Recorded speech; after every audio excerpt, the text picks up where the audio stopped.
Bonjour à tous. Donc, Jérôme Belmont. En fait, on est trois à intervenir dans cette présentation. On va s'organiser. C'est moi qui vais prendre la main. Et puis, je serai suivi par Sébastien Godelus, qui est adjoint à la directrice des collections de la BNF. Et puis, vous aurez la prise de parole de Monique Pujol, en coordonnée avec Sébastien, qui est directrice du département de la coopération à la BNF. Donc, c'est un exposé à trois voix. Ministère de la Culture BNF, autour de la numérisation de la presse ancienne, des enjeux et des perspectives. On utilise, comme vous le savez, ces journées pour faire le point avec vous sur l'avancée d'un certain nombre de dossiers qu'on lance. On a commencé la matinée par un point sur l'avancée de vos travaux dans le cadre du signalement des manuscrits et des livres anciens. Et là, on vous fait un retour sur l'avancement de nos engagements à nous sur un sujet qui sont les périodiques, plus précisément la presse. Donc, on se place 2 ans après les journées de Rouen, où en 2022, on avait choisi comme thème les périodiques. Ces journées étant à la fois utilisées comme journée de réflexion et puis comme moyen pour le ministère et collectivement d'avancer sur un certain nombre de sujets avec ces rendus à période régulière pour nous obliger, ministère, à avancer et vous obliger aussi à avancer. C'est une méthode de management qui vaut ce qu'elle vaut, mais qui a ses vertus. Et donc là, on va vous faire avec nos collègues de la BNF un point sur nos projets en matière de numérisation de la presse ancienne. Avant de vous présenter la diapositive 2, si elle veut bien venir, alors...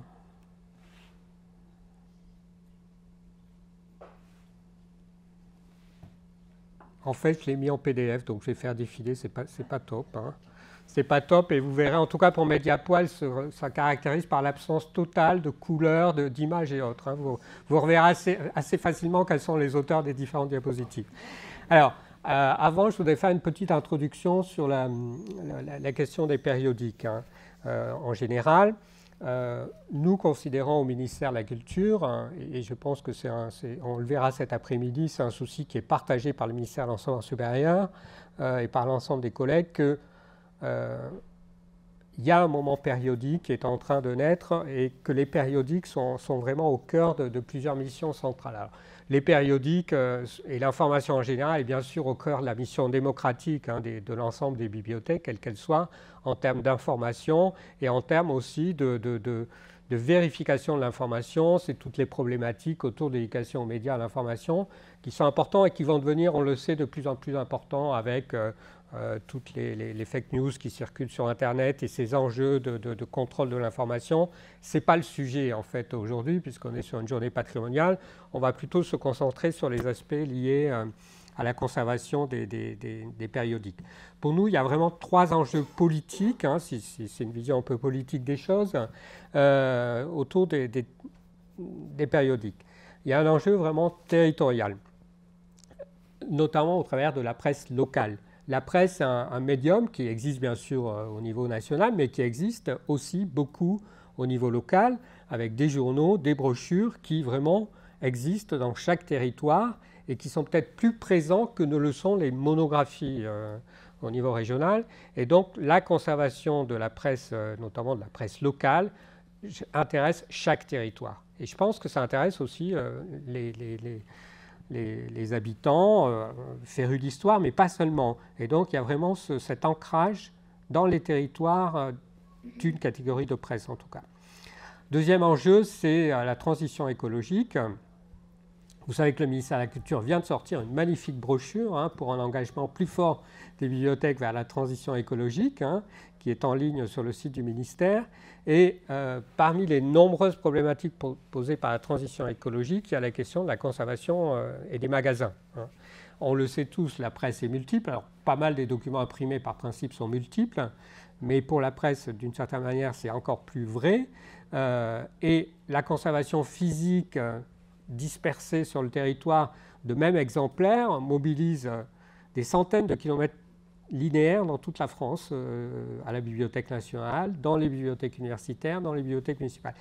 J'aimerais, j'avais émis l'hypothèse qu'on puisse mesurer ce que pouvaient représenter en kilomètres linéaires les périodiques. Malheureusement, nos unités de comptage permettent de compter des titres, mais pas des mètres linéaires. Mais j'aurais voulu savoir combien de fois on faisait le tour du monde ou de la France, un peu plus modestement. Je l'ignore. Néanmoins, on suppose qu'on a quand même un enjeu autour de l'élimination de collections tout en assurant la conservation d'autres titres. L'enjeu n'est pas nouveau, hein. Les plans de conservation, on en parlera cet après-midi, ça fera l'objet d'une table ronde cet après-midi. Les plans de conservation partagés ne sont pas nouveaux, mais je pense que la transition écologique les rend encore plus actuels et rend leur revitalisation, au cœur de nos préoccupations. Troisième sujet qui peut vous paraître un peu éloigné, mais au niveau très macro, hein, très politique, on a la nécessité, au niveau de la souveraineté nationale, de produire de la donnée en texte français pour que les modèles de langue puissent intégrer le français, alors qu'on est sur des données majoritairement anglo-saxonnes. On a besoin, pour faire tourner l'intelligence artificielle, quoi qu'on pense de l'intelligence artificielle, on n'en parlera pas là, on a besoin d'avoir des données textuelles. Alors on en a beaucoup grâce à la numérisation des livres, mais on pense que la numérisation de la presse, alors une numérisation qui est libre de droit, hein, c'est notre priorité, contribuera à alimenter des modèles de langue avec une écriture journalistique qui n'est pas forcément l'écriture littéraire ou l'écriture universitaire qu'on peut trouver sur des monographies. Donc on a ces trois enjeux au niveau national et c'est les trois enjeux que nous portons lorsque nous rencontrons des députés, des sénateurs pour les convaincre de l'intérêt que collectivement on s'engage sur ces sujets-là. Donc on considère globalement qu'il y a un moment périodique qui va se retrouver dans trois types d'activités très professionnelles que nous faisons tous. Le signalement, avec des outils nationaux qui existent, hein, on en parlera cet après-midi, on en parlera tout à l'heure, hein, du site Presse Locale Ancienne, qui est l'héritier du Big Fig.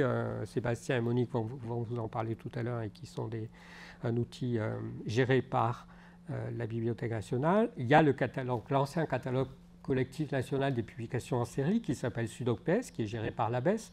Nicolas Morin, son directeur, est présent et on en parlera cet après-midi. Donc il y a un enjeu sur le signalement de la presse. Des périodiques en général. Deuxième enjeu, la numérisation, qui va constituer le cœur de notre intervention de ce matin. On n'épuisera pas le sujet ce matin, on va rester centré sur la numérisation de la presse. On ne parlera pas de la numérisation des revues, on ne parlera pas de percée, mais on va se centrer sur la numérisation de la presse.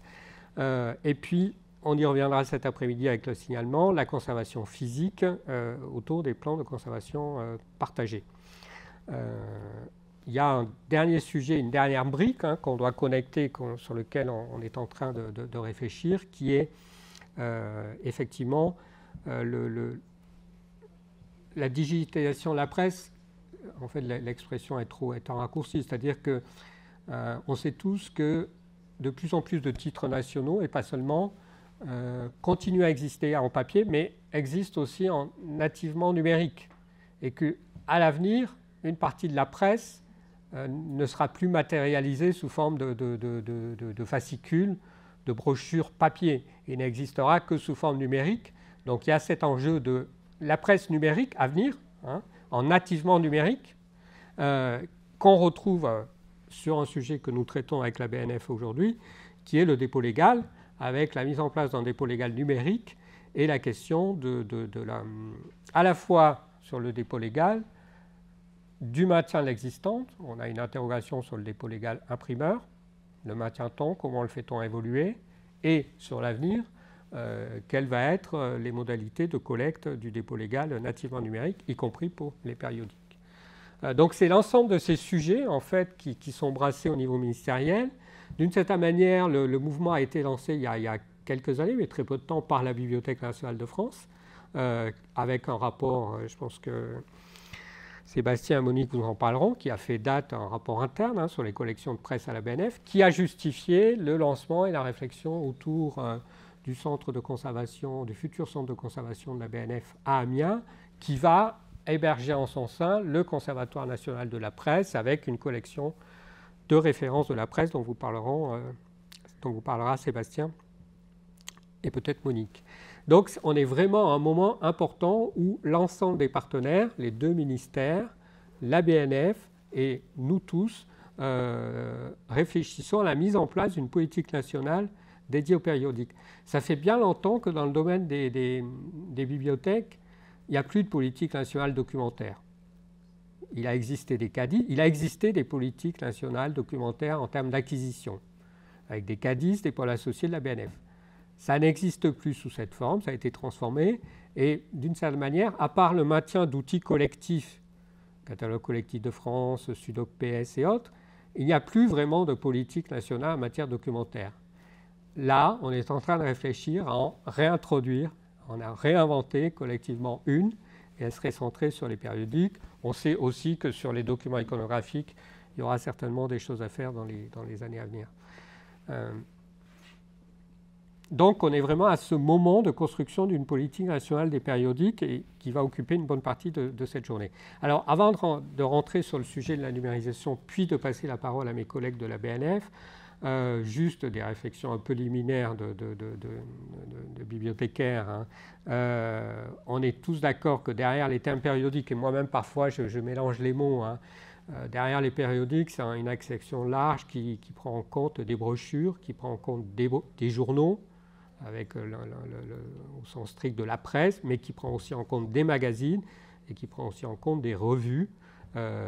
Et on va faire allusion dans cette journée à des outils ou à des processus qui parfois ne concernent qu'une partie, la presse, voire même, on verra par exemple avec Presse locale ancienne, ne concernent qu'une partie de la presse. Donc on a un vaste continent avec des sous-continents et des outils qui sont adaptés parfois qu'à une partie, qu'à ces sous-continents.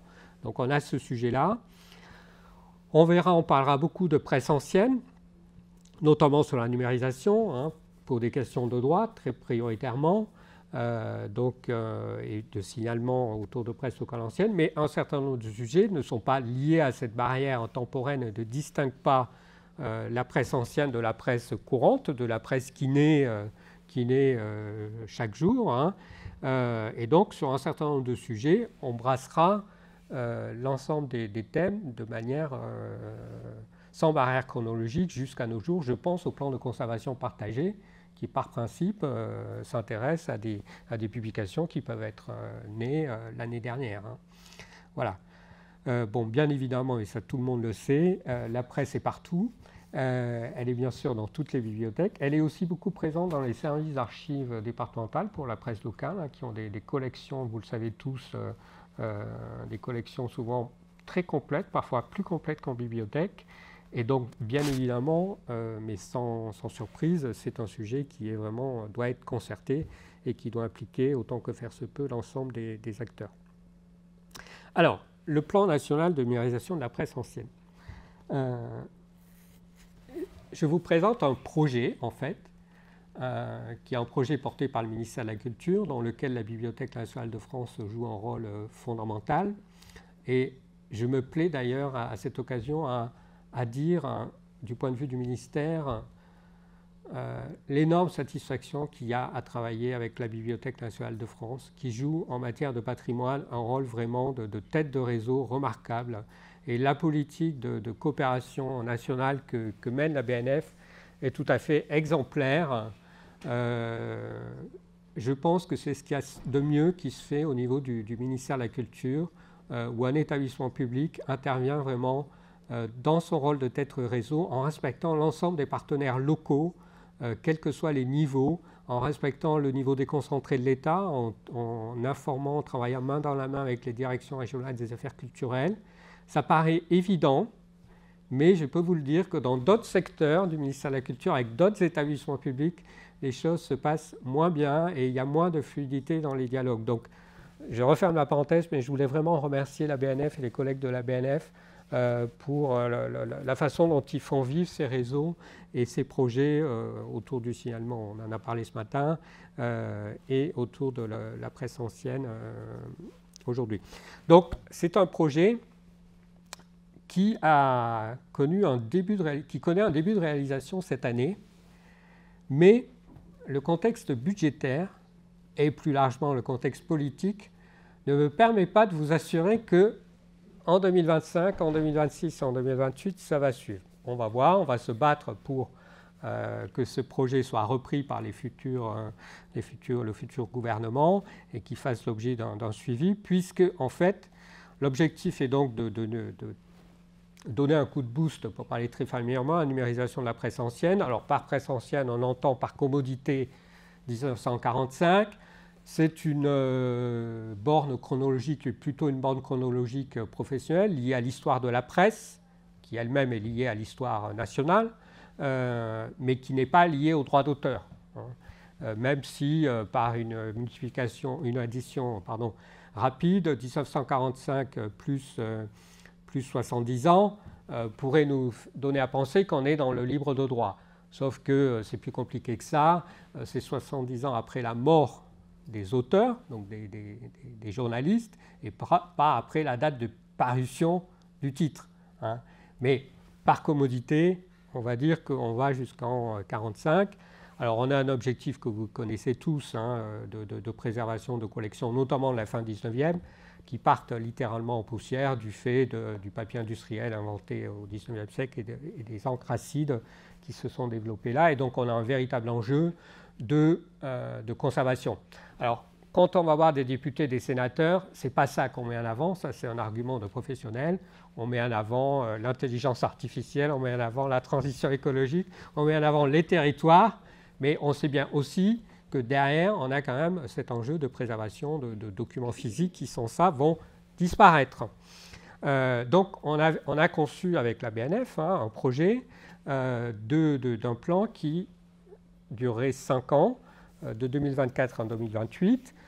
Cette bande de 2028 étant liée aussi en 2028, il y aura l'ouverture du centre d'Amiens, si tout se passe bien, en 2028-2029. Il y aura l'ouverture du centre d'Amiens et l'idée était de faire coordonner l'achèvement de ce plan avec l'ouverture du centre d'Amiens, puisque comme on va le voir et comme Sébastien et Monique vont vous l'expliquer, il y a un lien fort entre Amiens et la numérisation autour de la collection de références. C'est un gros sujet budgétaire. Alors pas à l'aune du budget de l'État et du déficit de l'État, puisqu'on n'est qu'en millions, on n'est pas en milliards. Néanmoins, c'est un sujet qui pèse 17,5 millions d'euros sur la totalité des 5 ans. Et on avait porté, le ministère de l'Agriculture avait porté une demande budgétaire de 4,6 millions pour le budget 2024, 4,6 millions en 2025. Alors après, ça baissait un peu, puisqu'on lançait au début des gros marchés de numérisation du côté de la BNF. Et on a obtenu en 2024, en loi de finances 2024, au budget 2024, 4,6 millions d'euros pour première tranche.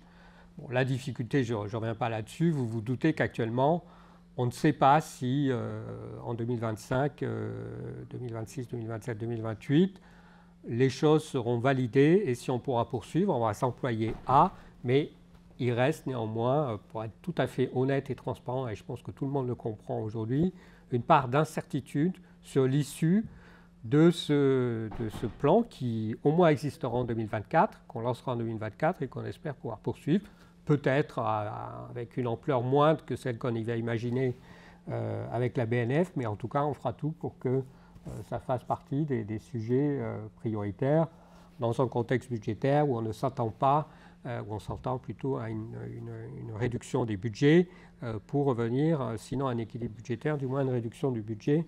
Voilà. Donc dans notre idée, ce plan vise 2 corpus complémentaires. La collection de références de la BNF, qui est majoritaire dans le projet. J'en parle pas plus puisque mes collègues de la BNF vont y revenir, mais on a souhaité que ce projet ne porte pas que sur la BNF, que ce soit un projet vraiment national et qui est bien sûr la BNF à l'aune de l'importance de ses collections, collectées au titre du dépôt légal, mais qui est aussi la presse régionale, la presse locale, alors ancienne forcément, et donc l'idée étant qu'on accentue aussi la numérisation en région. Alors, Sébastien et Monique vous expliqueront que la collection de références de la BNF inclut d'ores et déjà des titres de presse locale et que la frontière ne passe pas entre collection de références qui seraient que des titres nationaux, il y a d'ores et déjà, parce que la BNF avait anticipé, et ça fait longtemps, la BNF numérise des titres en région depuis longtemps avec vous, mais l'idée c'est aussi, sans que ça passe forcément par la BNF, on puisse relancer aussi la numérisation au niveau local, qui est dynamique. Hein. Vous n'avez pas attendu ce plan pour numériser des titres de presse en région. Il y a plein de bibliothèques numériques qui regorgent de titres de presse, et dont certaines sont spécialisées, je pense à l'immédiat, puisqu'on est en grand test sur la presse. Donc l'idée, c'est de renforcer la numérisation aussi des titres en région. Alors, on met juste une obligation pour les partenaires régionaux, et ça, cette obligation, elle est ferme, c'est que nos partenaires doivent accepter, s'ils veulent bénéficier des financements, que leur titre, l'objet de la numérisation, puisse être diffusé sur Gallica, d'une part, et puisse être archivé sur le système d'archivage de la BNF qui s'appelle SPAR.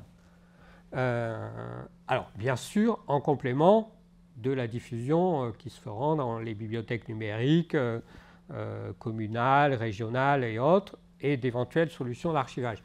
Pour nous, c'est très important en termes de conservation pérenne d'avoir un double dépôt, d'être sûr que si jamais il y a un système informatique qui plante dans une commune, on est derrière la BNF, et donc c'est important. Et Gallica, c'est important aussi pour nous pour assurer une diffusion plus large, bien sûr. L'objectif étant de transformer Gallica, mais ça vous le savez, Gallica à l'origine c'est la bibliothèque numérique de la BNF. L'idée c'est que Gallica devienne la bibliothèque numérique nationale. Elle l'est chaque jour de plus en plus au travers de différents types de dispositifs, depuis Gallica marque blanche jusqu'à l'intégration de fichiers. Mais l'objectif c'est que Gallica devienne vraiment ce portail national, et donc c'est important pour nous aussi qu'il y ait une diffusion sur Gallica. Je redis que cette diffusion n'est que secondaire, elle vient après une diffusion sur vos portails, sur vos outils et sur votre archivage. Nous ne souhaitons pas vous déposséder de vos richesses, mais comme nous finançons, nous mettons cette condition dans l'intérêt général qui est cette double conservation, cette double exposition des données. Bon, je vais passer très vite sur la diapo puisque Sébastien et Monique vont y revenir. Donc il y a techniquement, il y aura différentes modalités de mise en œuvre. Depuis la numérisation de certains de vos... Alors depuis la numérisation des titres, ceux de la BNF c'est évident, mais aussi de titres régionaux, dans les marchés de numérisation de la BNF, sur les chaînes de la BNF. Mais on aidera aussi potentiellement des marchés de numérisation qui seraient locaux, que vous piloteriez, soit au niveau régional parce que c'est pris en main par la structure régionale pour le livre, et dans ce cas-là, l'État viendrait aider la structure régionale pour le livre pour passer ces marchés au niveau local. Ça supposera aussi, ça peut supposer la transformation de fichiers numériques qui sont déjà existants, notamment à des fins d'archivage et de diffusion sur SPAR. Et bien évidemment, le plan financera tout ce qui ne se voit pas et qui est en amont de la numérisation, qui sont toutes ces opérations qui sont parfois gourmandes en ressources humaines, de préparation des collections, depuis le bulletinage jusqu'à le conditionnement, la vérification que les collections physiques soient de bonne qualité, vérification des lacunes, bon, bref, toute une série de travail que vous connaissez. Donc, ce plan, alors je vous donne que la tranche 2024, celle qui est sûre. L'essentiel va à la BNF, puisque donc on a 4,6 millions en 2024. Il y a 3,8 millions qui vont à la numérisation de la collection de référence, qui majoritairement concerne des titres nationaux, mais pas seulement. Donc 3,8 millions. Et pour au niveau régional, il y a deux sous-enveloppes qui valent, lorsqu'on les ajoute, 800 000 euros. 800 000 euros, donc quasiment 1 million, pour la numérisation dans le cadre de marchés qui seraient passés au niveau local. Et en amont, parce qu'il y a aussi, on souhaite achever, c'est important aussi, le signalement de la presse locale ancienne. Les collègues de la BNF y reviendront. On souhaite profiter de ce chantier de numérisation pour achever ce qui avait été lancé après-guerre, qui était le Big Fill dans les années 60, la bibliographie d'information de la presse en information générale française, Je n'ai pas dû respecter le titre de BigFig, un acronyme assez compliqué à mémoriser, et qui a eu l'intelligence de se transmuer en site internet dont le nom est plus simple, Presse locale ancienne. Et donc l'idée, c'est, vous savez, les collègues y reviendront, c'est un recensement qui est fait département par département.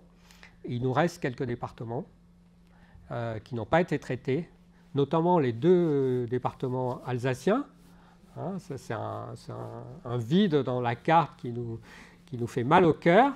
Mais nous espérons vraiment que, grâce à ces crédits et grâce à ce mouvement qui se met en place, la presse locale alsacienne, hein, du Haut-Rhin, du Bas-Rhin, soit signalée. Il y a aussi un petit vide dans la carte du côté de la Picardie, où je crois que les 3 départements picards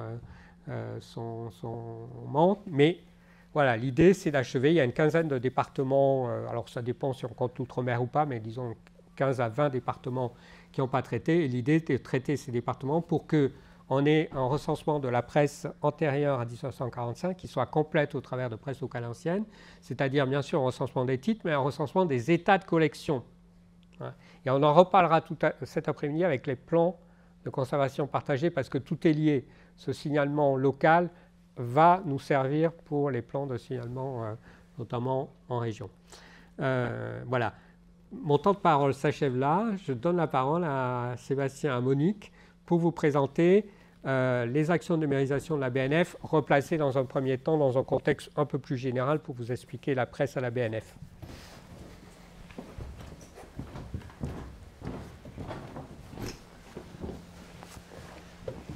Merci Jérôme, bonjour à toutes et à tous. Donc, je vais vous parler un peu de la presse à la BNF. Donc, comme vous l'avez compris, c'est un enjeu important, à la fois le projet dont a parlé Jérôme, mais la presse en général, enfin les périodiques en général à la BNF. Donc avant de parler de numérisation proprement dite, je voulais juste faire un petit état de ce que ça représente en fait la presse pris dans son acception globale à la BNF, pour que vous vous rendiez compte de l'enjeu en fait que ça représente pour l'établissement. Donc c'est une collection patrimoniale, je vais y revenir, papier et numérique. Comme Jérôme l'a précisé, il y a une dématérialisation en fait un peu galopante des collections. Donc on est aussi sur du numérique, donc qui s'enrichit depuis le XVIIe siècle par dépôt légal. Elle est accessible dans les emprises de la bibliothèque de recherche. On a aussi, c'est un peu plus global aussi, des fonds de dessin de presse, de photographie de presse, notamment d'agences de presse, des fonds d'archives des dépêches Havas, une collection numérisée, donc constituée par numérisation d'originaux et de microformes. Ça, on vous en parlera, et en particulier Monique, puisque ça concerne bien sûr des questions de valorisation et de diffusion, des ressources numériques acquises, bien sûr, pour tous les lecteurs qui viennent ici, mais qui peuvent aussi consulter en fait ces collections, bien sûr, à distance dès qu'ils disposent d'un pass recherche. Et puis, bien sûr, on a une salle, en fait, tout public, plutôt grand public, qui est entièrement dédiée aux collections de presse, hein, en haut de jardin, c'est la salle B. Alors, en termes de collection patrimoniale, voilà, quelle volumétrie ça représente à la BNF? Donc, c'est quand même 246 000 titres, en fait, chez nous, publiés sur le territoire français. À peu près aussi 43 000 titres dont 43 000 titres de presse étrangère. On parlait tout à l'heure de faire le tour de la France ou le tour du monde. Alors nous, en fait, modestement, ce n'est que 46 km linéaires de collection. Donc si on les aligne depuis le site parisien, je pense qu'on peut quand même sortir de Paris. Mais ça s'accroît d'à peu près un demi-kilomètre linéaire par an. Elles sont conservées dans tous les départements, mais il y a quand même 70% en fait, qui sont conservées dans le département droit économique politique, qui est le département majeur en fait, pour cette collection-là. Et bien sûr, on sait que en fait, on va arriver à la saturation de nos magasins en 2030. D'où la construction du site d'Amiens qu'a évoqué Jérôme, donc qui est à la fois un centre de conservation et le Conservatoire national de la presse, dans lequel on a prévu d'envoyer la majorité de nos collections de presse, c'est-à-dire près de 40 km à l'ouverture du site.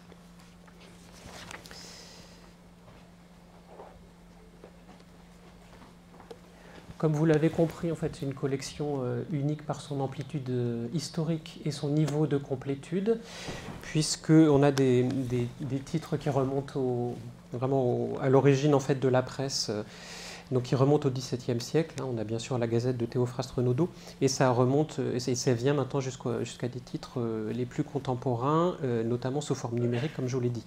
Ça rassemble à peu près tous les types de presse, depuis les quotidiens jusqu'aux hebdomadaires, mensuels, trimestriels, etc., la presse nationale, la presse régionale, la presse locale, les magazines, etc. etc. Et comme vous vous en doutez, la tranche chronologique la plus importante, c'est bien sûr celle de la Troisième République, où la production de presse s'est vraiment industrialisée et a produit des quantités très très importantes, ce qui nous pose des enjeux, des questions de communication et de conservation. Donc vous avez quelques petites photos. Alors, comme le disait Jérôme, qui s'excusait de ne pas avoir mis de couleur sur ces diapositives, il y en a quelques-unes, mais je n'en suis pas pour autant l'auteur. Hein. C'est vraiment des diapositives BNF. Donc c'est une collection en fait, qui est très très consultée, la collection de périodiques, puisque comme c'est mis sur la diapositive, c'est 11% des demandes de communication. En collection physique, c'est quand même 5 millions de visites aussi par an sur le site de Gallica, donc c'est vous dire que c'est quand même important. Mais comme vous le savez déjà tous, en fait, c'est une collection qui est très très vulnérable. Il y a énormément de fascicules qui sont à traiter. Alors à gauche, en fait, vous voyez dans nos magasins ce que nous on appelle les paquets craft ou les paquets pliés. Il y en a à peu près 45 000 comme ça. En fait, c'est tous les périodiques qui sont arrivés justement au moment de la Troisième République, au moment où ça s'est intensifié et où la BNF n'était pas organisée en fait, pour accueillir ces masses énormes. Et donc, on a choisi à cette époque-là de les stocker comme ça, en fait. Donc, ils sont pliés. Ils sont emballés dans du papier craft et ils sont ficelés. La plupart d'entre eux en fait, n'ont pas bougé depuis cette époque-là.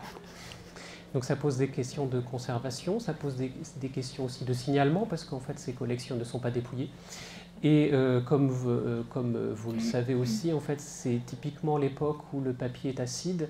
Et donc dès qu'on ouvre ces paquets, qu'on commence à les... Donc il y a l'effet un peu guillotine, si je puis dire, avec la ficelle qui entoure ces paquets. Donc qui entame en fait physiquement les fascicules. Dès qu'on les déplie, bien sûr, avec les pliures, ça commence à se casser. Dès qu'on ouvre le papier craft, en fait, on a des miettes. Donc il faut faire très très attention. Donc c'est vraiment un enjeu. Je mets l'accent en fait sur ces paquets craft parce qu'ils sont relativement nombreux, mais c'est de manière globale en fait un enjeu de conservation vraiment massif dans nos collections. Alors la numérisation de la presse proprement dite, puisque c'est quand même l'enjeu de notre communication, mais aussi un enjeu très très important de conservation, de signalement, de diffusion, de valorisation. Actuellement, nous avons numérisé plus de 10 000 titres, soit totalement, soit partiellement. Mais par rapport à la volumétrie globale en fait, des titres qu'on conserve, ça ne représente que 4,3% en fait, de l'ensemble de la masse, qui me semble un peu être une goutte d'eau, mais bon, c'est quand même un enjeu, enfin, une volumétrie quand même relativement conséquente. En termes de projet, bien sûr, il y a le projet qu'a évoqué Jérôme, mais bien sûr, nous n'avons pas attendu ce projet pour commencer à numériser la presse, puisqu'on en a bien compris l'enjeu à la BNF. Donc les périodiques ont été intégrés dans les plans de numérisation de masse dès 2005, hein, qui ont été lancés par Jean-Noël Jeanneney. Et ça s'est poursuivi bien sûr au fil des années. En 2019, on a commencé notamment l'ossérisation de la presse numérisée, sur laquelle on pourra revenir. Et donc à partir de 2021-2022, on a lancé un nouveau marché de numérisation de masse pour traiter 21 millions de pages. Parce qu'on parle bien sûr en millions de pages en 6 ans, alors à moitié sur les originaux, quand on peut les numériser, et aussi sur des microfilms, parce qu'il y avait quand même eu déjà des opérations de microfilmage de la presse, enfin des collections physiques de la BNF en général, mais de la presse en particulier, ce qui permet, quand les microfilms ou les microfiches sont plutôt bien faites, qu'elles sont relativement lisibles, de ne pas avoir à réintervenir sur les collections physiques, en particulier quand elles se sont dégradées entre-temps. Et à cette occasion, on a défini donc une collection de références de la presse, dont Jérôme a déjà parlé, sur laquelle je vais un peu revenir, justement comme un cœur de collection à privilégier sur lequel se concentrer, alors sur un certain nombre d'axes documentaires sur lesquels je vais revenir. Et ça, bien sûr, c'est notamment dans la perspective du déménagement à Amiens. Et donc, on a tout intérêt à numériser cette collection de presse avant qu'elle déménage à Amiens, puisque, comme je vous disais, en fait, l'essentiel des collections de presse vont déménager à Amiens. Et même si sur place, puisque c'est à la fois une grande halle de stockage, mais c'est aussi des ateliers en fait de conservation, mais aussi de numérisation. Il y aura sur place en fait des ateliers de numérisation de la presse en particulier. Alors, numériser la presse, j'ai mis mode d'emploi, je pense que je ne vous apprends rien, mais vous dire un peu ce que sont les étapes de notre côté. Bien sûr, c'est se concentrer notamment sur tout ce qui a été publié jusque dans les années 1990, justement, comme je vous le précisais, parce que ces journaux sont attaqués, papier acide, encre acide aussi, etc. Donc c'est, avant même la numérisation, c'est déjà un peu arrêter les dégâts en amont avec des plans de désacidification.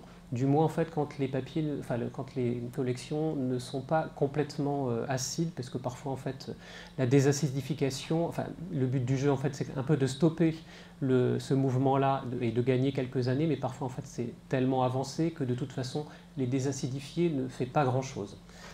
Donc, mais quand on peut le faire, on essaye de le faire au maximum. C'est aussi, en fait, au-delà de la désacidification, avoir des opérations de restauration. Donc, c'est parfois en fait repasser les journaux justement parce qu'ils sont gondolés, c'est les renforcer, c'est combler des lacunes parce que comme je vous disais en fait parfois il y a des miettes qui sont tombées, qui se sont perdues, donc il nous manque en fait des parties de certaines pages. Donc c'est tout ce travail de conservation qui est absolument essentiel avant la numérisation.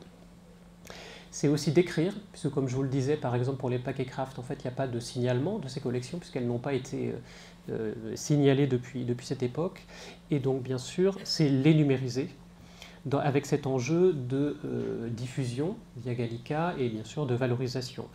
Ce qui permet aussi, au-delà de la numérisation, de mieux connaître ce qui est inscrit dans ces périodiques, avec ces opérations que je vous signalais d'ossérisation, mais aussi de dollarisation. Donc c'est la description à l'article qui permettra en fait après de retrouver les articles vraiment très très précis. Donc ça on va s'y mettre et Monique vous en parlera tout à l'heure. On va s'y mettre très très prochainement et c'est aussi un enjeu de conservation, comme le signalait aussi Jérôme. En fait le résultat de la numérisation va après dans notre système de préservation OSPAR. Comme je vous le disais aussi, donc on a différentes filières de numérisation à partir des originaux.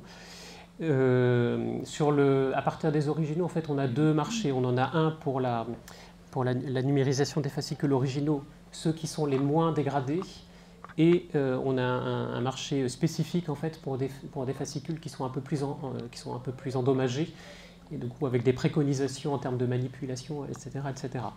Mais à beaucoup plus petite échelle. Et puis bien sûr, pour ce qui peut être très très spécifique, qui ne rentre pas dans ces marchés, on a aussi des ateliers internes de numérisation à la BNF. Donc ça c'est pour tout ce qui se fait à partir des documents originaux. On a aussi un marché de collection qui se poursuit, donc de numérisation à partir des microfilms et des microfiches. Et par ailleurs, on a aussi des opérations d'ossérisation. Alors, la collection de référence. Alors là, en plus, vous allez avoir plein d'images. Donc, comme l'a aussi précisé Jérôme, il y a eu un rapport interne sur les collections de presse, puisqu'on avait bien, donc de 2018, qui a été porté par deux collègues en interne. La question des périodiques de manière globale et à la BNF a vraiment été pointée comme un enjeu. Et justement dans une perspective, même si ce n'était pas encore décidé, dans une perspective de délocalisation en fait, de ces collections, mais aussi en fait, de conservation et de signalement. Donc ce rapport presse a permis de pointer en fait, l'intérêt d'une collection de référence et surtout à aborder en fait, tous les enjeux en fait, autour de la presse.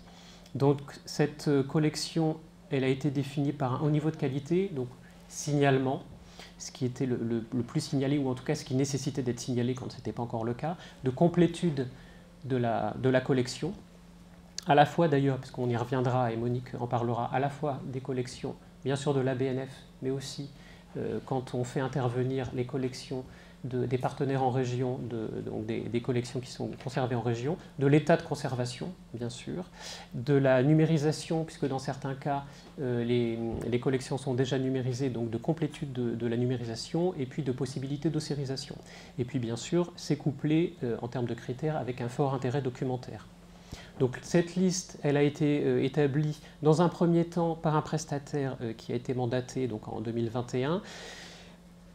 Parmi les critères d'ailleurs qui ont aussi été pris en compte, c'était aussi la question de l'usage des lecteurs, compte tenu de ce qu'ils consultent déjà sur place dans les emprises sur les collections physiques et de ce qu'ils consultent aussi dans Gallica. Et le travail a été affiné par les experts de conservation des collections de la presse à la BNF. Les principaux axes documentaires, là vous les voyez ici, mais je vais y revenir justement un tout petit peu plus en détail après. Et donc comme l'a dit Jérôme, en fait c'est 2800 titres. Sur ces 2800 titres, il y en a déjà 1800 qui sont déjà numérisés. Donc il nous en reste encore à peu près 1 millier à numériser. D'où l'intérêt effectivement du plan de numérisation qu'a évoqué Jérôme. Donc dans un premier temps, c'est les titres les plus emblématiques de chaque période. Je ne vais pas vous lire bien sûr toute la diapo. Pour l'Ancien Régime, je vous ai déjà cité la Gazette de Théophraste Renaudot, voilà, donc ça fait partie des titres. La presse révolutionnaire, la première moitié du XIXe siècle, et puis, comme je le signalais, c'est tout ce qui est aussi les titres de la Troisième République qui pose aussi un grand enjeu de conservation et de diffusion. Il y a quand même on a parlé bien sûr de presse sous droit, hein, parce que c'est l'enjeu principal. Il y a quand même aussi des titres de la seconde partie du XXe siècle. Alors on pourra peut-être numériser pour des questions de droit, ça pourra aller dans Gallica peut-être sur la période après 1945, peut-être jusqu'au début des années 50. Il y a bien sûr des numérisations en fait, qui n'iront pas dans Gallica proprement dit, mais dans Gallica intramuros pour des questions de droit, donc disponibles sur place, dans les emprises de la BNF. Donc vous voyez quelques titres, quelques-uns très très emblématiques, l'Équipe, Paris Match, le Nouvel Observateur, etc. Donc pour certains des titres qui ont démarré bien sûr bien après la période qu'on a évoquée. On couvre aussi, on essaye de couvrir à peu près toutes les périodicités. Donc il y a quand même 16% de quotidiens, 460 titres, hein, qui sont majoritaires en nombre de pages finalement. Donc là vous avez tous les grands titres, hein, que vous avez ici, Le Figaro, l'Humanité, l'Aurore, Le Siècle, Le Petit Journal, etc., etc. Le Monde aussi pour des titres plus récents, Libération. La presse quotidienne régionale, donc ce qu'a cité aussi Jérôme. Vous avez près de la moitié des titres qui sont des hebdomadaires, qui sont donc majoritaires en fait en nombre de titres. Les mensuels ne représentent que 11%, et puis quelques périodicités intermédiaires. Mais l'essentiel, effectivement, ce sont les quotidiens et les hebdomadaires qui représentent plus de la moitié des titres. En termes de couverture géographique, donc l'essentiel, la prédominance, en fait, c'est la presse nationale et la presse parisienne, mais vous avez quand même plus de 700 titres de presse régionale, ce qui n'est quand même pas rien, avec une attention, bien sûr, particulière pour les Hauts-de-France, puisque c'est quand même la région qui accueille le centre d'Amiens, et donc il y a plus d'une vingtaine de titres de la presse picarde qui ont été sélectionnés. Donc là, vous avez quelques titres. Un axe aussi sur la presse thématique, la presse féministe en particulier, hein, qui suscite beaucoup d'intérêt et beaucoup de recherches universitaires hein, sur les recherches féministes. Donc, qui est caractérisé donc, par pas mal d'éphémères, une instabilité de parution et de la périodicité, beaucoup de militantisme. Ça, c'est pour la presse féministe. Et puis, alors, je ne sais pas si c'était dans la perspective des JO, mais enfin, en tout cas, JO oblige aussi une attention sur la presse sportive, avec différents titres. Et je vous ai déjà cité l'Équipe, qui en est un titre phare. Et on croise un peu, j'allais dire, les deux critères, puisqu'en fait, on a aussi la presse sportive féminine. Une attention particulière sur la presse enfantine et jeunesse. dont on a des collections, des titres relativement anciens, et qui permet de couvrir un peu toute la période, et notamment l'évolution de la presse enfantine, depuis justement une presse typiquement enfantine qui va évoluer vers une presse jeunesse, voire vers une presse plutôt jeunes adultes ou adolescents. Qui en plus, et ça j'allais y venir justement, est une presse qui est très très illustrée et qui va être très très importante en fait pour un projet, mais je fais juste du teasing, je n'en dis pas plus, sur un projet que va vous présenter Monique tout à l'heure dans Gallica. Et voilà, une attention particulière à la presse illustrée qui a été redécouverte par des recherches récentes. Il y a de plus en plus de recherches sur la presse illustrée. Et donc il y a à ce titre-là en fait une surreprésentation qui est totalement assumée dans l'ensemble de la collection pour vraiment mettre l'accent sur la presse illustrée. Cette numérisation de la collection de référence, donc c'est un effort important avec, donc on espère déjà pour 2024 un apport du ministère dont on espère effectivement qu'il va pouvoir se poursuivre jusqu'en 2028 pour essayer d'arriver à à finaliser cette collection de références qui représente quand même 13 millions de pages. Donc c'est quand même pas rien, avec plusieurs filières de numérisation, là aussi hein, sur support, sur microfilm, etc. Filière par prestataire, filière interne, et avec, mais ça Monique y reviendra, la numérisation d'une vingtaine de titres confiés à des partenaires régionaux, peut-être certains d'entre vous qui êtes ici aujourd'hui. Et je passe la parole tout de suite à Monique, et je reviendrai tout à l'heure sur la question du signalement avec le PIPFIG et presse locale ancienne.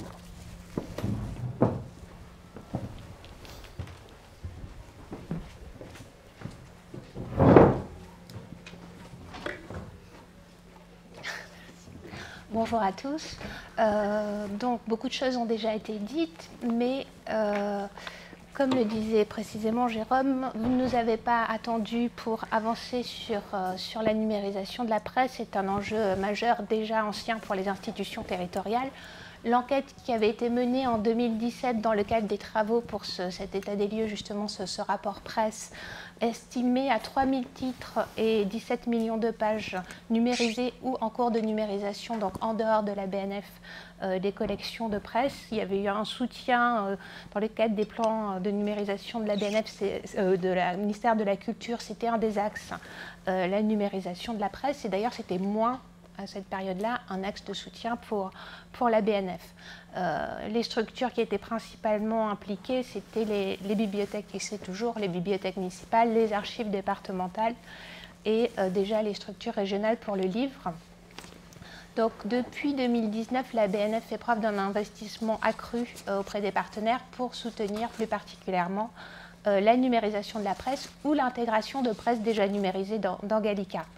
On en a parlé à plusieurs reprises. Il y a les principaux titres de PQR qui relèvent de la collection de référence, dans lequel on s'était lancé même avant en fait, la constitution en tant que telle de la collection de référence. Ce sont 21 titres parmi les plus pagineux qui sont concernés, je vais y revenir. La presse locale d'information générale et bien sûr les titres absents des collections de la BNF. On en parlait, l'Alsace-Moselle, la Savoie, l'Outre-mer, la presse clandestine et la presse de l'immigration étrangère en France. Donc c'est un projet qui est porté par mes collègues qui sont présents d'ailleurs dans la salle, Arnaud Dermy et Valérie Louison. C'est un travail d'ampleur à vos côtés et l'idée est vraiment de parvenir à constituer des corpus numériques le plus complets, le plus homogène possible, et la complétude a la vocation à aller dans les deux sens, que vos collections puissent venir compléter les collections parfois lacunaires de la BNF ou parfois en trop mauvais état pour être numérisées, mais aussi que les collections de la BNF puissent venir compléter vos collections. Donc c'est un accompagnement financier et technique de la BNF et un axe qui est inscrit dans 11 pôles associés régionaux. On en parlait, on l'a dit à plusieurs reprises. Pourquoi Gallica? L'idée de Gallica, c'est d'assembler ces documents avec une homogénéité donc documentaire et technique. Homogénéité documentaire, c'est ce que je disais, c'est une complétude de corpus le plus possible. Et technique, c'est l'idée de permettre une exploitation ambitieuse de ces données. Toutes les données qui sont assemblées, intégrées véritablement dans Gallica, peuvent faire l'objet de recherches par le public, les chercheurs, et bénéficier des outils qu'on développe. Donc, et SPAR, bien sûr, c'est l'idée de la conservation. Nous ne sommes pas fermés à l'avenir à des solutions de type 3IF. Pour l'instant, nous n'avons développé qu'un 3IF sortant, mais nous penchons sur un 3IF entrant pour que les collections qui sont en 3IF chez les partenaires n'aient pas à être nécessairement intégrées dans Gallica, dans un souci d'écologie, de numérique responsable, donc ne pas doublonner, mais que du coup ces collections, grâce à 3IF, pourront faire l'objet de cette exploitation ambitieuse, ce qui n'est pas le cas actuellement avec des collections qui seraient simplement moissonnées. Alors, pour ce qui est de la collection de référence, la partie de la collection de référence que nous numérisons avec vous, et je sais que plusieurs d'entre vous dans la salle connaissent très bien ce sujet et sont concernés, donc il s'agit principalement à ce stade d'intégration dans Gallica de ressources déjà numérisées. Donc c'est un travail qui n'est pas si simple que ça, puisque derrière les chaînes d'entrée de Gallica, il y a donc la diffusion de Gallica, mais aussi la conservation dans SPAR. Donc ça implique un passage, si ces collections n'ont pas été numérisées dans la perspective d'être basculées dans Gallica, ça implique un passage par un marché de mise en forme. On en était à fin 2023 à près de 125 000 fascicules et 500 000 vues. L'autre solution, c'est la participation au marché de la BNF, donc 52 000 fascicules et 340 000 vues. Donc, alors ça, c'est un chantier qui est encore plus lourd, et ceux d'entre vous qui y participent le savent bien. Ça implique toutes les phases de préparation dont parlait Sébastien, qu'on pratique également à la BNF, depuis le récollement et tout ce qui est préparation préalable, du simple repassage à de la restauration. Donc on a conscience de la forte lourdeur des tâches, et c'est pour nous aussi un chantier d'ampleur, puisqu'il faut caler ces collections partenaires avec les collections de la BNF dans ces marchés. Mais c'est un très beau projet qui commence à porter ses fruits. Donc c'est vraiment une logique de mutualisation des collections à l'échelle nationale, avec un contrôle croisé de collections déjà numérisées, avec l'idée vraiment d'assembler les morceaux, parce que souvent on a des titres qui ne sont pas complets ou pas en état complètement d'être numérisés dans un lieu, et qu'on complète avec les collections dans un autre lieu, parfois à 3, pour un seul et même titre. Donc voilà.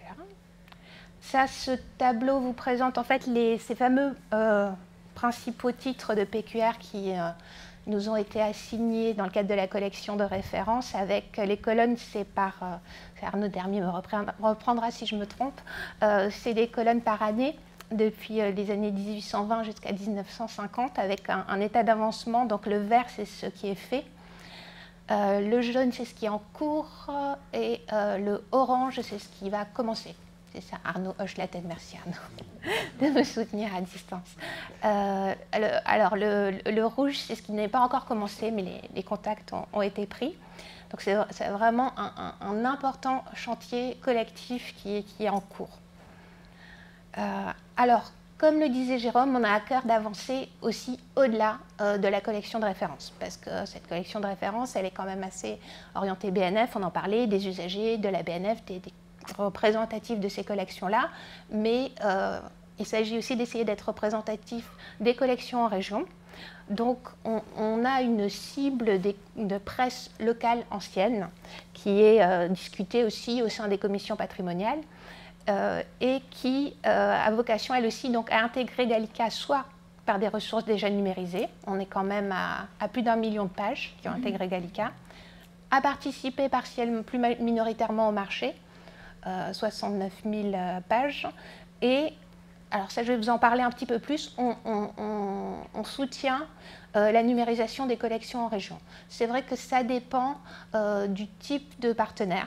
Pour les grosses bibliothèques comme la BNU, comme Lyon, qui ont des des gros corpus de titres. On peut être dans des choses où on numérise sur la collection, sur les marchés de la BNF. Il y a des moyens importants qui sont mis en œuvre par ces bibliothèques, pour des réseaux de bibliothèques, pour des choses qui se font à l'échelle de la région.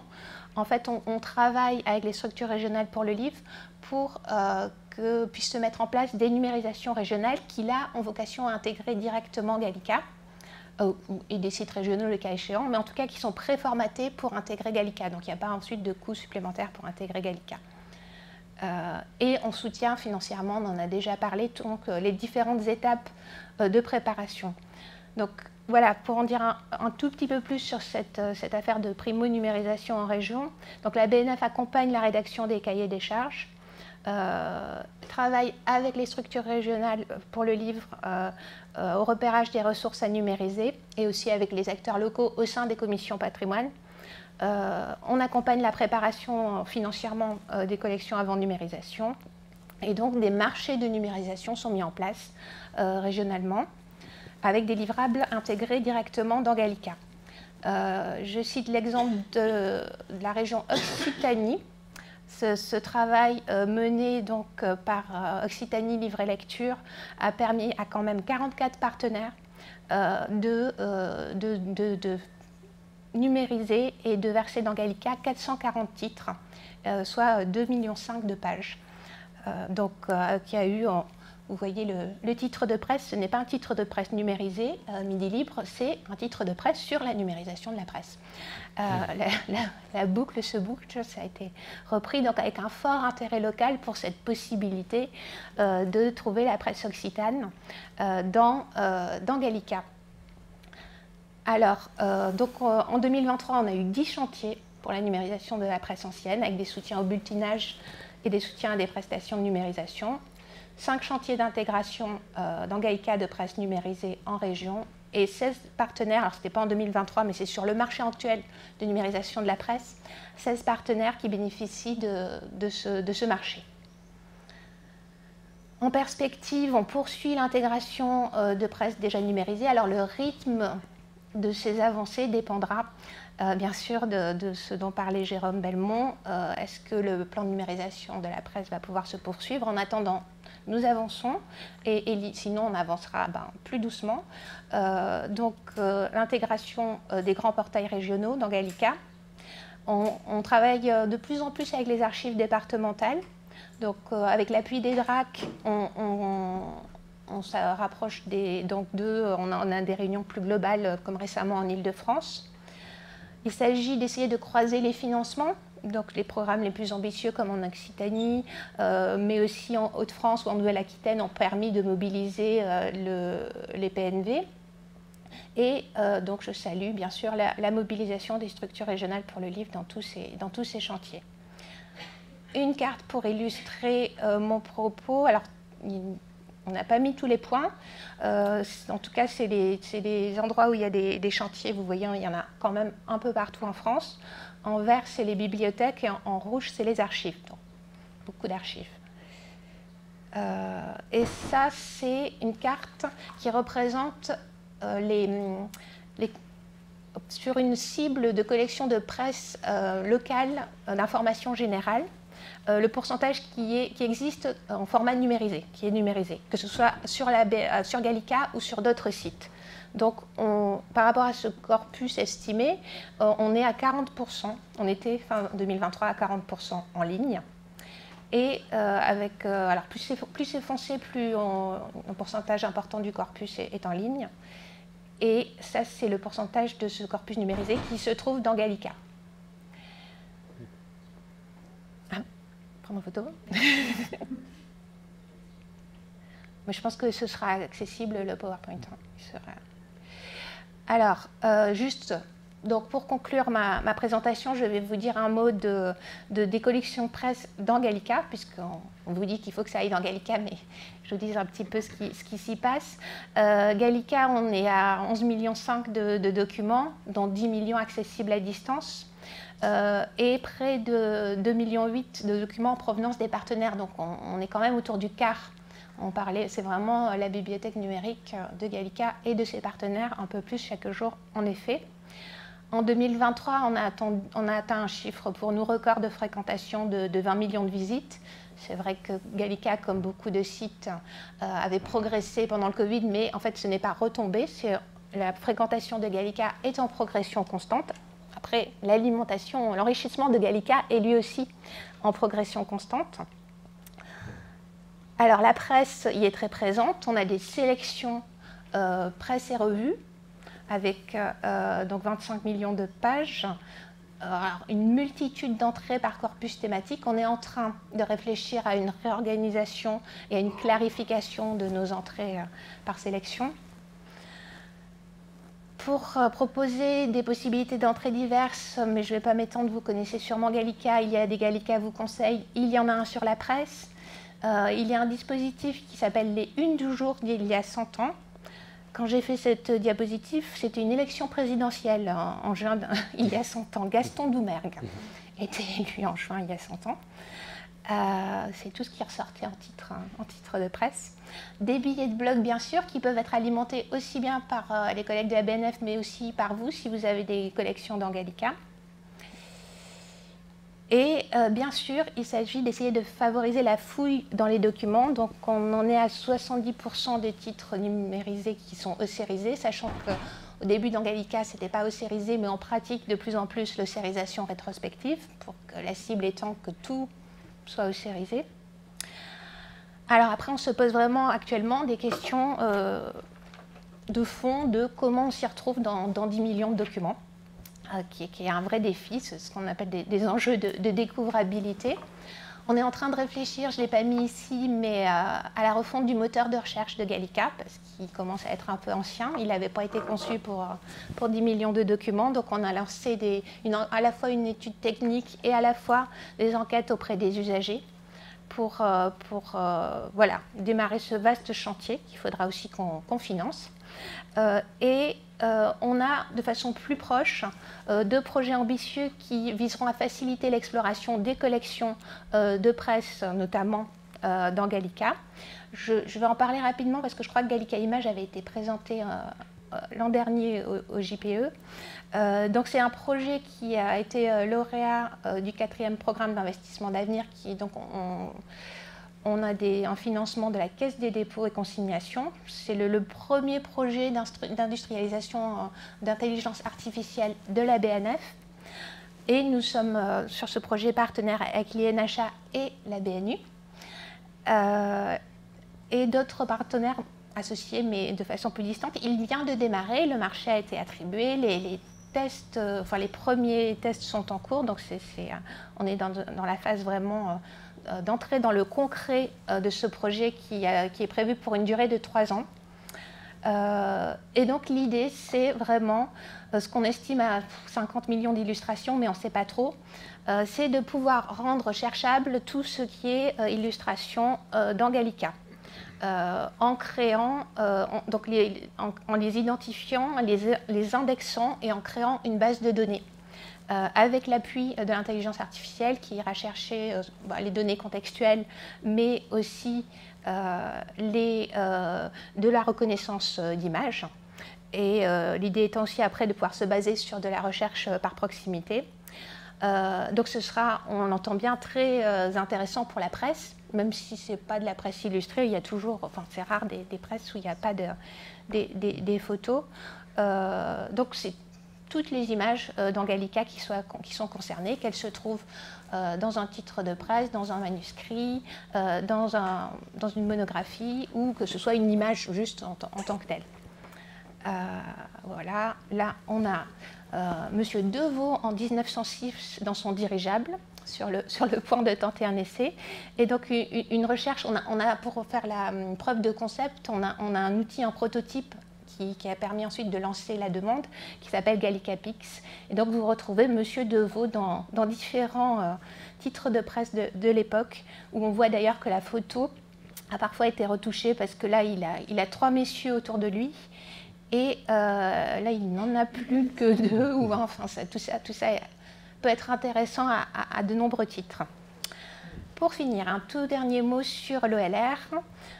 Donc l'OLR pour Optical Layout Recognition, qui est quelque chose on a déjà des titres de presse numérisés en OLR, c'était dans le cadre d'un projet avec Europeana, mais pour l'instant on ne peut pas encore les diffuser dans Gallica et on ne numérise pas avec de l'OLR encore. Ça permettra de structurer les pages au niveau de l'article, donc c'est vraiment tout particulièrement intéressant pour la presse. Ça facilitera la création de revues de presse, de recherche d'articles sur le même thème. Voilà, donc on espère une mise en œuvre en 24 ou au plus tard en 25. Là, on a l'exemple de la Bibliothèque nationale du Luxembourg où l'OLR permet de générer une table des matières à partir d'un titre de presse. La Bibliothèque nationale des Pays de Galles l'a fait aussi, mais alors avec une olérisation manuelle, donc vous imaginez des quantités bien moindres. Nous, là, on passe sur quelque chose d'automatisé. Donc, ça leur permet un module de recherche spécifique.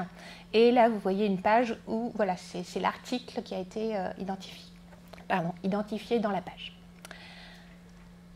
Et je vais repasser la parole pour finir à Sébastien.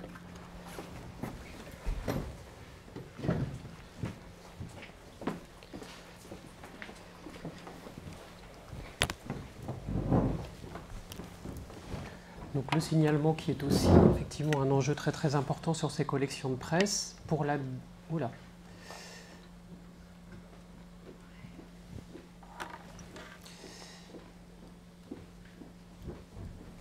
Et pour nous et pour vous. Il faut que je redescende, voilà.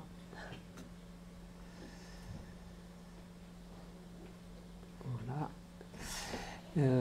Et donc, comme l'a dit Jérôme, l'ambition, notamment avec les financements supplémentaires du ministère, ce serait... Donc, il y a cette opération BibFig, donc vous avez le détail complet du titre, Bibliographie de la presse française politique et d'information générale. C'est une opération qui a démarré dans les années 60. Mais l'ambition serait, si effectivement les financements se poursuivent jusqu'en 2028-2029, de finaliser en fait ce grand projet, qui est un projet en fait de recensement des titres de presse locale parus par département depuis les origines jusqu'en 1944. Donc, comme je vous le disais, cette opération elle a démarré dans les années 1960. Actuellement, il y a quand même 77 départements qui sont couverts, qui ont donné lieu à 75 volumes édités. Donc ça concerne la presse généraliste. Là, vous avez le détail en fait des titres de presse qui sont concernés par l'ensemble de cette opération. Et de manière très concrète, le recensement il se fait à partir des collections de la BNF. Donc en fait, il y a des opérations de dépouillement en fait, des titres. Dépouillement donc à partir des collections de la BNF. Et ensuite, parce qu'on estime que pour beaucoup de départements, en fait, les collections les plus complètes sont du côté de la BNF. Et ensuite, on va dans les départements, et on va notamment dans les bibliothèques municipales, mais aussi beaucoup dans les archives départementales. Pour faire cette opération-là. Alors, ce que je vous dis justement sur le séquencement en fait, de ces opérations, a priori, puisque Jérôme le disait tout à l'heure, l'Alsace n'est pas couverte. Typiquement, pour les deux départements, en fait, on inversera, parce qu'on estime que compte tenu de l'histoire en fait, de l'Alsace, les collections les plus complètes sont justement en Alsace. Donc, on commencera les dépouillements en Alsace, et ensuite on fera les collections de la BNF. Mais on a quand même l'enjeu en termes très très concrètes d'organisation aussi, en termes de calendrier, c'est qu'il faudrait qu'on ait avancé, voire terminé en fait les dépouillements des collections qui sont à la BNF avant que toutes ces collections partent à Amiens. Donc c'est quand même aussi l'urgence pour nous. Et donc il reste quand même encore 22 départements à couvrir. Je ne vais pas vous en donner le détail, mais enfin, il y en a deux qui sont déjà bien avancés, comme les Deux-Sèvres et la Drôme. Et il y a deux volumes en fait, qui sont à paraître très très prochainement. La Seine-Maritime paraît cette année, et l'Isère, qui est quasiment terminée, qui est en cours de finalisation de la rédaction, paraît l'année prochaine. Voilà pour ce qui est du BibFig. Donc ça a vraiment cette opération de recensement et de publication papier, et qui se couple. Donc depuis, décidément, j'ai pas de chance. Je vais reprendre mon petit ascenseur, qui se couple avec ce qu'a évoqué tout à l'heure Jérôme, le signalement en ligne. Donc le site Presse Locale Ancienne, donc qui a ouvert en 2016 et qui en fait reprend toutes les données des volumes papier. Actuellement, il y a plus de 33 000 journaux qui sont signalés et peut-être sans doute certaines d'entre vous en fait, connaissent bien ce site.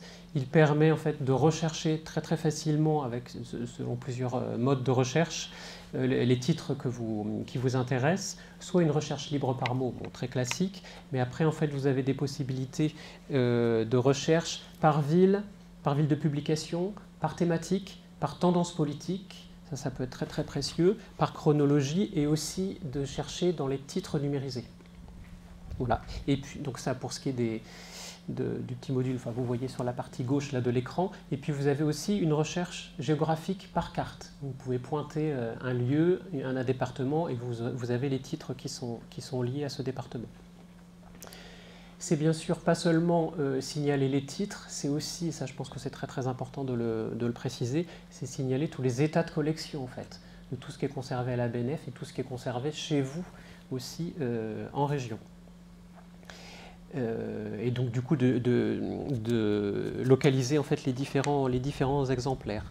Donc je vous parlais de numérisation sur les 33 000 titres et ça va continuer à s'accroître parce que justement les données de la Seine-Maritime, de l'Isère vont être prochainement versées, donc je crois qu'on va très très rapidement arriver à 35 000 titres de presse, mais actuellement sur les 33 000 titres de journaux, il y en a quand même 6 000 qui sont numérisés et tout l'intérêt aussi bien sûr c'est que depuis Presse Locale Ancienne, quand vous avez repéré un titre numérisé, vous pouvez après basculer vers la bibliothèque numérique correspondante, donc beaucoup Gallica, mais aussi en fait les bibliothèques numériques en région. Et on a très très prochainement en fait, on a fait des petites améliorations justement dans Gallica pour que l'inverse soit vrai aussi, c'est que depuis en fait les titres numérisés, on puisse basculer directement vers Presse Locale Ancienne. Voilà pour ce qui est du signalement.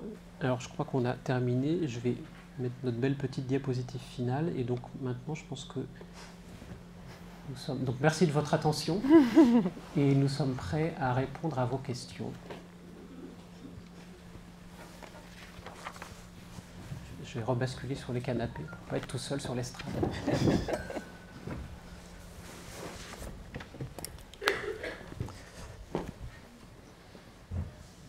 Merci. Je vais avoir pas mal de questions, mais oui, parce que c'est un sujet qui m'intéresse, même étant hors service administratif maintenant. Alors, d'abord, vous ne mentionnez jamais les archives municipales. C'est un peu curieux, parce que il y a beaucoup de villes qui ont quand même des services d'archives très importants, et donc c'est quand même un oubli qui me semble un peu ennuyeux. Bien. Alors, ensuite, je crois que j'avais posé la question il y a 2 ans à Rouen, puisque j'étais à Rouen, à propos du BIPFIC des Bouches-du-Rhône.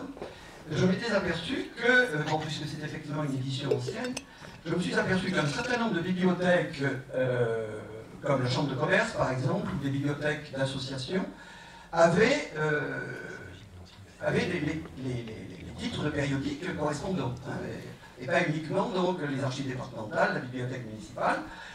Donc là, il y avait peut-être une mise à jour importante. Voilà, donc ça c'est un point important. Donc, comment faire pour que tous ces titres... voilà. Alors, j'attends les réponses et puis ensuite j'ai encore d'autres questions. Voilà, merci. Alors, il faut rallumer. Tac. C'est bon? Oui. Alors, bien sûr, nous ne travaillons pas qu'avec les bibliothèques municipales et les archives départementales. Mon collègue Arnaud Dermy pourra compléter mon propos. J'ai généralisé dans ma présentation, mais la spécificité de notre action, c'est de travailler localement avec l'ensemble des acteurs et d'avoir le recensement le plus précis et le plus fin possible. Nous travaillons dans un certain nombre de cas avec les archives municipales. C'est le cas par exemple à Bordeaux, c'est le cas dans un certain nombre d'autres lieux qui certainement à l'instant m'échappent, mais nous allons chercher les collections partout où elles se trouvent. C'est un travail de fourmi parfois et on est accompagné là-dedans, enfin c'est vraiment fait par les partenaires, par les bibliothèques, les archives qui nous renseignent, les structures régionales pour le livre qui coordonnent. Donc le travail est tout à fait... Là, c'était les grandes masses. Les grandes masses se trouvent quand même dans les bibliothèques municipales, notamment de dépôt légal imprimeur, qui par essence collectent ces titres, et les archives départementales qui en ont beaucoup et parfois en meilleur état. Mais bien sûr, nous travaillons aussi avec toute une très vaste variété d'acteurs que j'ai omis de citer. Je vais répondre sur le BibFig. Alors concernant le BibFig, alors je vais peut-être vous décevoir, mais je pense qu'on ne va pas republier un volume de Bouches du Rhône, mais tout l'intérêt maintenant justement, c'est comme on a un site en ligne, c'est de le mettre à jour. Alors je pense qu'on pourra s'en parler après la séance, mais ce qui serait intéressant, c'est que justement vous nous pointiez les manques, et après on verra justement comment on fait pour mettre à jour ça dans Presse Locale Ancienne, s'il y a besoin de à la fois soit revenir sur place, soit travailler justement avec les structures régionales qui pourraient nous aider à faire les dépouillements qui manqueraient dans le signalement actuel. Très bien. Donc alors, une autre question, quelles sont les négociations avec les groupes de presse, les groupes de presse régionale bien entendu, qui avaient déjà microfilmé leur collection et qui maintenant les numérisent, avec en plus ce problème supplémentaire de leurs éditions locales. Voilà. Est-ce que donc il y a des négociations qui sont en cours, ou est-ce que vous les envisagez? Je vais donner la parole à BNF qui pourra vous parler du projet mené par sa filiale commerciale qui s'appelle BNFP. P, ça veut dire partenariat avec le secteur privé, donc avec des éditeurs privés. Concernant Gallica, on reste sur une logique, puisqu'on est sur une logique de subvention, on reste sur une logique de numérisation de presse libre de droit, conservée dans des institutions publiques. Gallica ne mène pas de partenariat avec des groupes de presse sur des titres et des collections vivantes. Donc ça, c'est l'apanage de la filiale de la Bibliothèque nationale de France, BNFP, qui, elle, travaille avec le secteur privé. Gallica, on reste sur la sphère publique, sur du livre de droit, sur de l'accessible gratuit, sur une éditorialisation très faible. Donc on a parlé de l'OLR, mais on ne fait pas d'éditorialisation comme ça peut se faire sur Retro News. Et donc, Monique... Alors, je ne sais pas si vous parliez de ça précisément, parce qu'il y a deux choses, effectivement. Pour le sous-droit, il y a un projet spécifique qui fait l'objet d'un financement spécifique du Fonds de développement de la presse, où la filiale de la BNF travaille avec les grands groupes de presse. Donc ça, c'est un projet qui fait l'objet d'un financement de fonds à part. On est quand même confronté au fait que des grands groupes de presse ont numérisé leurs titres de presse pour la partie libre de droit. Ça peut être sur certains territoires compliqués, donc c'est vraiment quelque chose qui se voit au cas par cas. Nous, notre politique, c'est de faire en sorte que le libre de droit se retrouve dans Gallica, qu'il ait été numérisé ou pas par ailleurs, par des titres de presse qui ont le souhait, eux, bien sûr, d'en faire l'exploitation dans le cadre de leur politique d'abonnement. Donc voilà, nous, les titres qui ont été déposés, qui se trouvent dans des archives, dans des bibliothèques, l'idée c'est que le libre de droit se retrouve dans Gallica. Et si possible, qu'on ne renumérise pas ce qui a déjà été numérisé. Mais bon, la situation est parfois complexe localement. Ça, on en a bien conscience. Une dernière question, si vous me le permettez, c'était à propos des langues régionales. Bon, puisque donc effectivement dans le BibFig, il y a donc un certain nombre de périodiques en langue régionale. Vous avez évoqué l'Occitanie, malheureusement les titres sont vite passés, je n'ai pas vu de titre en langue. Bon, voilà, donc je voulais savoir un peu la position effectivement de ces titres en langue régionale, tout confondu. Hein. Il n'y a pas uniquement, pas uniquement occitane. Voilà. Merci, je crois que c'est... Alors ça, c'est mon collègue Arnaud Dernier qui va vous répondre. Spécialité.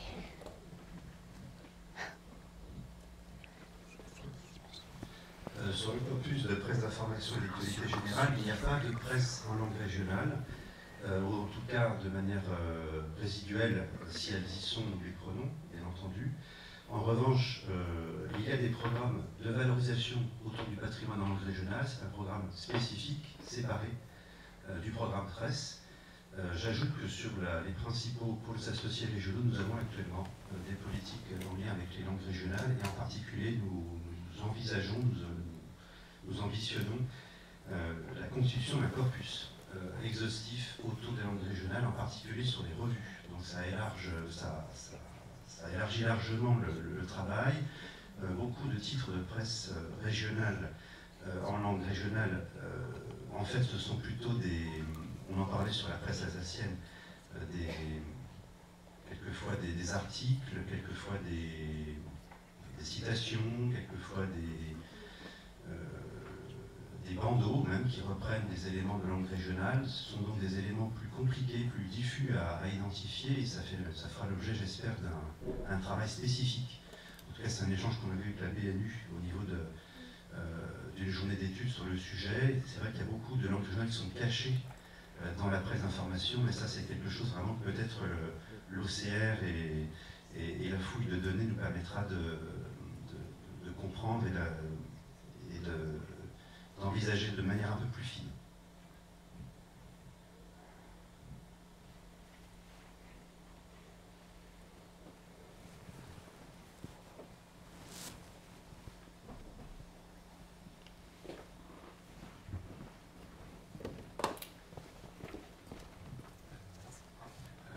Une question, c'est plus un complément sur cette question de langue régionale. Effectivement, à la BNU, on s'est aussi penché sur cette question. Comme l'a dit Arnaud, ça apparaît, donc la langue alsacienne, plus dans certains passages d'édition, principalement soit en allemand, soit en français. Il y a cependant un corpus de presse satirique qui, lui, est quasiment exclusivement en alsacien, en grande partie, qui a été numérisé dans le cadre d'un programme interne à la BNU. On s'est penché aussi sur cette question, mais dans les fonds, en général, les langues régionales apparaissent plus ponctuellement dans certaines éditions, mais il n'y a pas d'édition entièrement en langue régionale, en tout cas dans ma connaissance, dans les fonds de la BNU, pour ce qui serait de la presse politique, ou de la presse plus classique que de la presse satirique. En principe, on est toujours trop long, on a été trop bref.